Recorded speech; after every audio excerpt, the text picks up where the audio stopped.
I've been doing a lot of sleeping, very comfortable hotel beds. Now, some of the guys were out partying late last night in clubs, but I had to rest my voice. So, anyway, regardless of that, it's fucking great to be back in Finland again. I came to Finland years ago.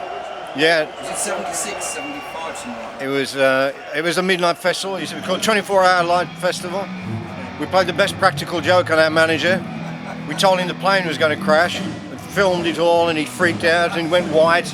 We had to slap him like an airplane. It was a good joke, but it was great. Got to know all the crew on the plane, so but it was great. It was one of our first festivals, wasn't it? Really. Yeah. So very first, yeah. But this is the fifth time we've been to Finland. Okay, great. The first official one was at 1986 with the Turbo Tour.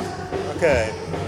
In Tampere it was 2005 or something. Yeah. Yes, in Ice Hall. Yeah. Yes, I was there. I remember that. We couldn't believe it because it was about minus 30 or something, and then suddenly everybody came on their bicycles. Yeah. I mean, the Finnish metalheads, they're so indestructible, you know. Yes, I mean, to get on a bicycle and to come to a show in like minus 30 Celsius, that's fucking hardcore, man, you know. It's incredible. I came here in the previous band, and we were out with another band as well, supporting them in Tampere as well. Yeah. But it was very brief. We didn't see a lot of the city, so we've seen a lot more of it this time. You know, we went out last night into one of the bars around Tampere, and you know the people were great, and it's just a really cool vibe here. The weather's great, you know. So yeah, it's great. Yeah. Tomorrow it's going to be thunder and lightning. Oh really? Yes. We do that to the weather. We do that. So how has it been playing with these guys? Unbelievable. I mean, it's absolutely unbelievable. I'm a fan of the band as well, you know. Yes. And to get up there every night and play with them and do the job that you know that the fans are expecting and the band's expecting, it's just phenomenal. You know, you can't really put it into words, you know. Yeah. He's great. I mean, just amazing. If it wasn't for Richie, we wouldn't be here. You know, we almost gave up, and we had to find the right man. And Richie is the right man. He just blends in totally. Did right from the word go. We knew it straight away, and it's just saved the band's life, really. We introduced Richie to the world on American Idol. You know, I don't think we ever thought about that until afterwards. And what a great way, you know, 30 million people just in America alone, and then all over the world on the YouTube. You know, it was a really important event. Yeah. Is it true that you are making a new album next year? Yeah, we've got quite a few of the songs written, and you know, it'll be ready when it's ready. We're trying to get it out next year, and realistically we should be able to do it. Okay. But you know, that's another important thing for us. I think we all felt that as great as Nostradamus was, if ever there was a chance to make one more Priest album, it should be like a real classic Priest record with big riffs and screaming vocals and crazy guitar, you know. So that's what we're trying to make right now. It's just going to be like all the great things you know about Priest, whether it's Painkiller or Sad Wings of Destiny or Screaming for Vengeance. It's got all of those elements, classic elements, and some new ideas as well, obviously. Yeah. So, what are your favorites? We're playing it tonight. This is one of our favourite set lists, and we hope so for the fans as well. It's difficult, you know. We've got hundreds of songs to choose from, but I think this is a good list. We got a lot of feedback, didn't we, from the web page? So we said it's our farewell tour. What would you like to hear? So there's a lot of old favourites in there, but there's some great new numbers. Blood Red Skies we never played before, Never Satisfied, Starbreaker. It's a good mixed bag, you know, but it's really good. It's our last world tour. I think we've confused people by saying, you know, it's not the end of the band. It's not the end of the band, and we're not saying we won't do any more dates. And we certainly will do at least one album. Now Richie's joined us, that's changed everything again, because we said we were going to do a farewell tour before Richie joined the band, and in all honesty, he's injected so much enthusiasm in the band, you know, and I'm not overstating that, he really has. So it's changed things a bit, but it's definitely our last major world tour. You know, over and above that, albums and maybe the odd dates here and there, we don't really know, but we won't tour the planet again, so there's a lot of areas this is the last chance to see Priest. But we don't want to cause confusion or, you know, to tell a lie. So that's what.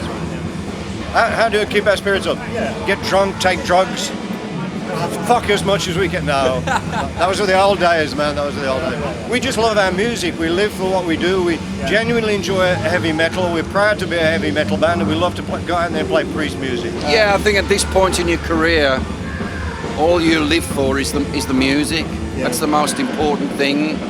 That's why you leave your house, lock the door, and go away for almost 2 years. You know. This is because we love to get on stage. We love to be with our fans. Yeah. That's the reason we live. You know, the fans gave us this life, and we can't do enough to say thank you for the fans that have supported us. We've all got other opportunities that we seek to enjoy. I mean, I think that's the great thing about being a musician. I think all of us, our heart and soul is in Judas Priest first and foremost. But it's always interesting to see whatever else you can come up with. You know. Yeah. But this moment right now for Priest is probably, it's strange because it is farewell, but it seems like a beginning again somehow. Yeah. It's like we've been saying, it's like the beginning of the end somehow, you know. But so there's a lot of excitement, a lot of energy, a lot of passion. Yeah. Yes. What inspires you? Well, everything. I mean, I think we're all, you know, we've said many times that if you ignore what's going on around you, that's a very foolish thing to do. Because we're all, as musicians, you're always inspired and excited by what's happening in the scene, you know. So I'm listening to everything as ever, you know, all different black metal bands, different death metal bands, you know. The thing about this music, and I think it's important to state this is a dying breed. There is never going to be another Judas Priest band playing this kind of music. That's why it's really important that everybody tries to come and see us. Yeah. You know, there's great metal out there, but there's very little, if any, of this kind of metal music being made anymore. It's a shame, really. I wish some of the new bands would just go for it and try and capture some of the essence of what Judas Priest has done. From the back end of the 60s with electric rock, when the amps got louder and the music got louder, that's when everything changed, you know. And it happened in a real quick space of time. So from the back end of the 60s through to like the early 80s, that to me was one of the most exciting times for metal. And then it launched, and then when the Americans got a hold of it, you know, with the Motley Crues, your Van Halens, whatever, then it changed shape again, you know. But the roots, the classic roots of metal definitely came from the UK in that time period. Yes. Metal takes on many forms, it takes on many shapes, and you know, during our reign, if you like, we've had slumps, you know, in the new wave era, and the all sorts of different music's come and gone. You get death metal, thrash metal, but it's all, the backbone's always been heavy metal. And it's got to evolve, it's got to change. If it didn't, we'd all get fed up of it, you know. So I just love everything about metal, and I love all the new trends that come and go, and people try and experiment. We've always experimented, you know. We've always believed that heavy metal can be what you want it to be, and we've always pushed the boundaries wide apart. That's give us more room to manoeuvre, and it's also give the younger bands more room to manoeuvre. So I love everything that's going on, you know, and it just turns full circle. For me, obviously growing up and seeing these guys and that part of the metal scene, and then seeing the new one as well, it is quite exciting. As Rob said, it's like passing the torch.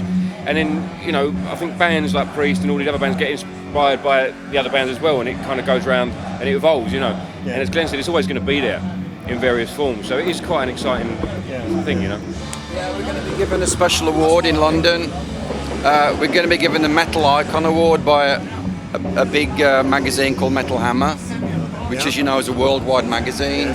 So me and Glenn are going to fly back representing Judas Priest and pick up award in a couple of nights in London, then fly back the next day for the show in Oslo. Just great. It's great to be in Finland again, you know. They're great heavy metal fans, big Priest fans. We're going on stage tonight as one with the audience, as we always do, and just sing along and enjoy. Keep the faith. I'm just looking forward to meeting the Finnish people, you know, as part of Priest, and you know, I'm looking forward to meeting the crowd. We've been a couple of places, so I'm looking forward to meeting the Finnish people. Well, you know, again, thank you, Finland. You guys are great. Thank you for keeping the metal loud and strong here in Finland. Keep the metal faith, and thank you for supporting Priest. And this is farewell, not goodbye.